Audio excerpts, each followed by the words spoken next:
The goal here was to make Modi give in to Trump's way of thinking on these issues. And instead, India's increased its a closeness with Russia, is buying more Russian oil, and has worked to, hasn't repaired all the disagreements with China. Obviously, India and China are longtime rivals, but has made an effort here to reach out to Xi, especially in meeting with him, traveling to China. So we see a real shift here. So this is really backfiring. And there is a sense, I think, from a lot of countries, India, Russia, China, and a range of countries across the Middle East, Southeast Asia, and Africa, that the destabilizing actor here is not China, it's not Russia like we're told here in the United States, but it's actually the United States. The United States is the country that's breaking international norms, that's pushing the boundaries of NATO closer and closer to Russia and kind of provoking conflict.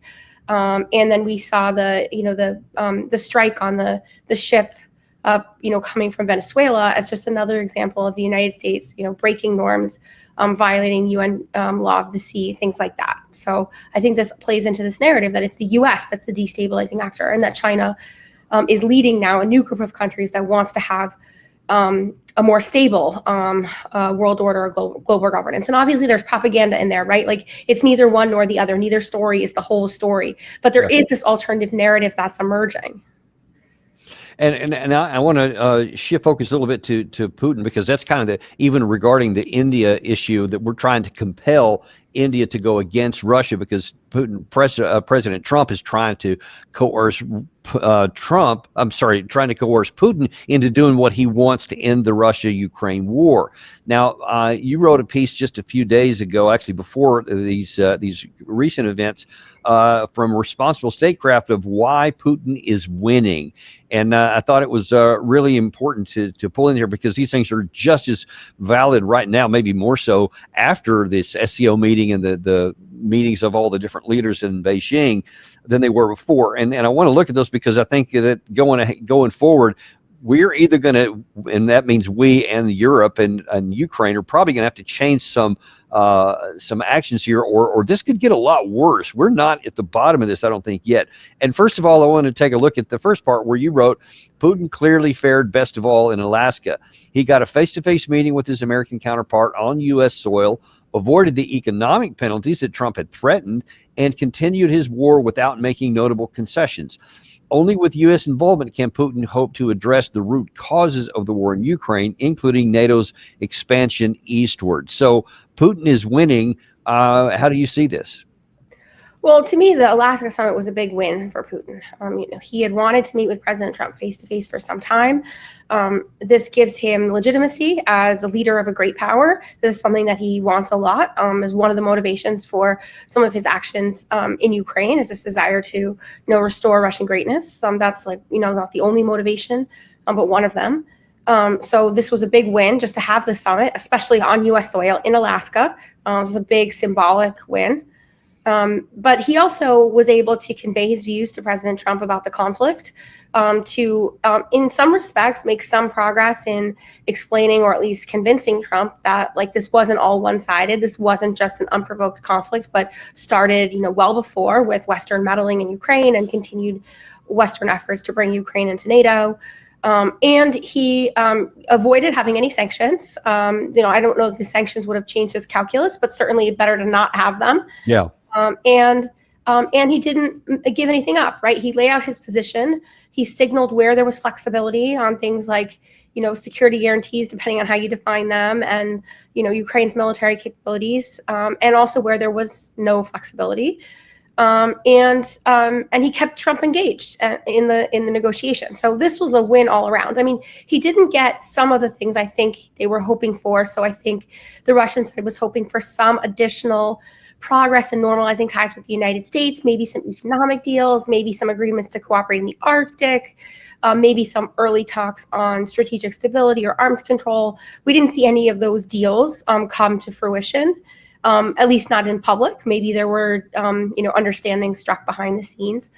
So that, I think, was a sort of unmet goal. But in terms of the other objectives that he had going in, he had to feel pretty good when he was back in Moscow. That's I completely agree with that, and we actually had Russian Deputy UN Ambassador Polyonsky on the show recently, who said that was a big issue for them in terms of getting a new start and moving down the road on that. So that apparently still remains a Russian priority. Hope we make it one too, because that could be a win-win. Looking to Trump, Trump didn't exactly leave empty-handed, you said, so it wasn't all bad for Trump's side. You said that though he did not get what he really wanted, which was an end to the war, don't think that was ever a realistic hope, but I think he actually did have it.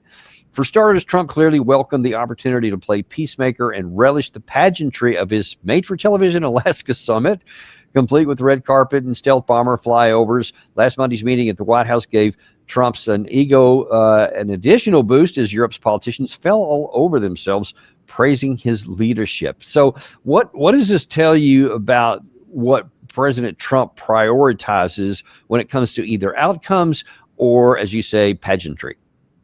Well, I mean, I do think that President Trump genuinely wants an end to the war. I do think that's genuine. I don't think it's made up. But when it comes to how the war ends and what happens on the Ukraine file generally, I think Trump's main concern is how that affects him and his legacy. And that is much more important than the details of the deal. So getting to a deal is more important than what's in the deal. And that's why I think we see this jump to this high level symmetry of, Trump meeting Putin rather than starting at the working level. Now, I'm not someone who is obsessed with process. I don't think that because past peace deals have been negotiated at the working level and then building up to leaders, that's how it always has to happen. But I do think that the two need to happen. They both need to happen. I don't care about the order, but you need to have working level people who can sit down with the map and hash out the territorial borders, who can hash out the details of, an air ceasefire or other types of ceasefires. And we haven't seen that yet. And so I think that Trump is prioritizing sort of these, the appearance of making peace, of wanting to seem like the ultimate deal maker without actually investing the time and energy and going through the difficult and frustrating process of negotiation, which we all know will be hard and time consuming. So that's how I see it. So I think the summit for him was a win in the sense that he met with Putin, he heard from Putin, he got to have a better sense of what the Russian side was looking for. And he certainly got a lot of credit for, taking a step that the Biden administration hadn't. But he also got some other wins, I think, that were sort of domestically aimed, things like Putin's statement that the war wouldn't have started under a Trump presidency, right? That's something Trump has always contended, and some validation on Trump's accusations of election fraud, right? So those are things I think that Trump valued a lot, though that they don't really move us towards peace or necessarily advance U.S. interests. And you continued on there talking about Trump in that one of the things it's probably unfamiliar territory to him is as being the president of the United States, or this, rich tycoon that he was prior to all this, is that he's used to having lots of leverage to compel outcomes, whatever. But here you're pointing out he actually doesn't have much leverage to end this war. He has few sticks he can wield to force Putin into the bargaining table. The fact he himself admitted weeks ago, and seems unwilling to coerce Zelensky into concessions. And that's part of 142. It's pretty obvious to me that he doesn't have a lot of the leverage, but he does also simultaneously seem either unwilling or unable to coerce Zelensky into concessions that would be necessary to end the war. What do you make of that?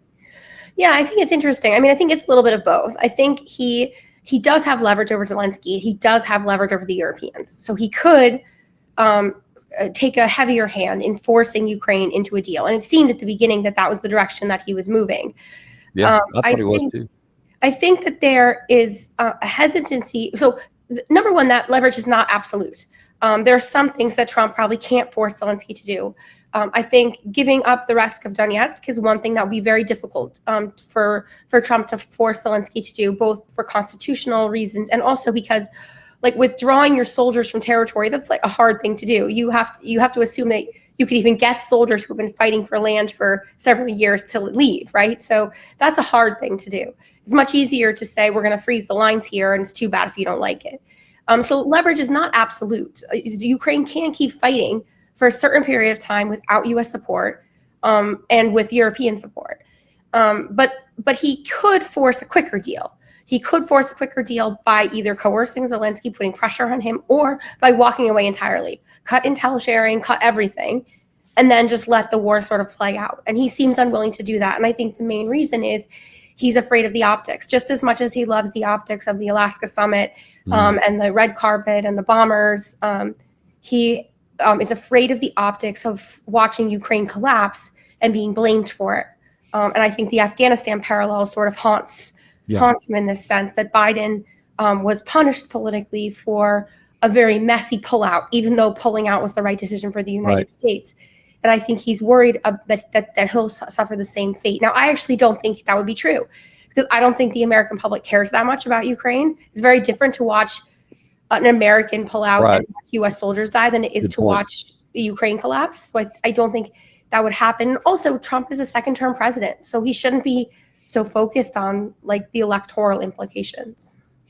Yeah, he shouldn't be, but I think that you're right. He really loves the pageantry optics and hates the even the implication of negative ones. But without the leverage to compel something on the Russian side, his options are pretty limited there. But he's not the only one that has limited options. The other party you talk about is the Europeans. And you said most damaging for the Europeans were the optics. Racing across the Atlantic to meet with Trump, European leaders looked desperate and panicked. They insisted that they deserve a seat at the table and being left out of the Alaska, but their performance in Washington suggested instead just how little they have to actually offer. And you know, the worst thing of all, as you point there at the end, is they don't actually have a plan for ending the war. It seems to me, and I'd like you to go down this path a little bit, it seems like the only plan they have that they want to resource is extending the war and keeping the military part going. How do you see it? Yeah, I agree with you. I think the Europeans have been acting as spoilers for some time, spoilers to Trump's peace process. Right from the beginning, when Trump started reaching out to Putin, they were, raising alarm, saying you can't negotiate with Putin. We have to have a just peace, which usually includes maximalist terms that are unreasonable and unachievable for Ukraine at this point. And they've continued down that path. I think part of the rationale here, however, cynically, I think has nothing to do with Ukraine and has everything to do with the U.S. role in Europe. Once the war in Ukraine ends, the United States has more flexibility to pull back from Europe. And that's the one thing the Europeans are terrified of, is that the United States actually will execute And let me ask you this question. Are they terrified of that because they don't want to actually build up their military to protect their own interest, or is it somehow that they don't think that they can do it? Well, I think it's a mix of both. I think there's a little bit of learned helplessness here. I think Europe is spending more and may be willing to take over a bigger portion of their defense, but I still think they worry that they can't do it on their own. And it's not just the capabilities, but also the coordinating role that the United States plays. There's no one to take that role, to take over the sort of management functions in NATO. So let's just play, not devil's advocate, but let's just run this out. What if, for whatever reason, Trump or even a subsequent president says, yeah, it's just, it's time, a century for us primarily providing the front defense for your continent has expired and it's run its course. It's now time for you to do what we do and defend our own selves. You need to defend your own countries. We're gonna withdraw out, and they do. What won't that force Europe to figure it out anyway? I think they'll figure it out. Yeah. So, I guess I think Europe's fears are unfounded for two reasons. First of all, I think they'll figure it out. If the U.S. leaves, they'll manage. I don't know what it will look like, but I believe that they can do it. I have real confidence in that. I also don't think Russia has any intent to invade Europe. So I don't think that there's all that much threat. So I don't think they need to build up that much to be ready. They do have military capabilities, and they do have, they need like selected investments in target areas, and to figure out some of the strategic enabler functions like, intelligence, and that will take a little bit longer, but it's perfectly doable. And the threat, is quite low. I think the chances of Russia marching across Europe and taking Berlin are basically zero. Yeah. So, right. I don't think that it's really a founded, like a well-grounded threat. But I still think the Europeans are afraid of it. I think the Europeans are afraid of the U.S. leaving. They like being able to depend on the U.S. as sort of like the defender, the frontline defender. Any change to that, I think is still a threat, and possibly that means that their commitment to spending more is temporary. Their plan is to sort of do it for a few years until Trump leaves and then stop. I don't know what's in their heads, but I think that is driving some of their resistance to any sort of settlement in Ukraine. Is that the longer the war keeps going, the longer the U.S. stays in, the longer they have to rearm, and so it's kind of like a cynical game here. And Yeah, I think that's what we saw play out in the White House a little bit, was this this talk of security guarantees, of having European boots on the ground, is a fantasy. It's a waste of time. It just extends the war. Russia's not going to settle if they think that the outcome is going to include Europeans in Ukraine. So it just extends the war. And the real victim here, the real country that suffers, is Ukraine, because they can't hold out forever.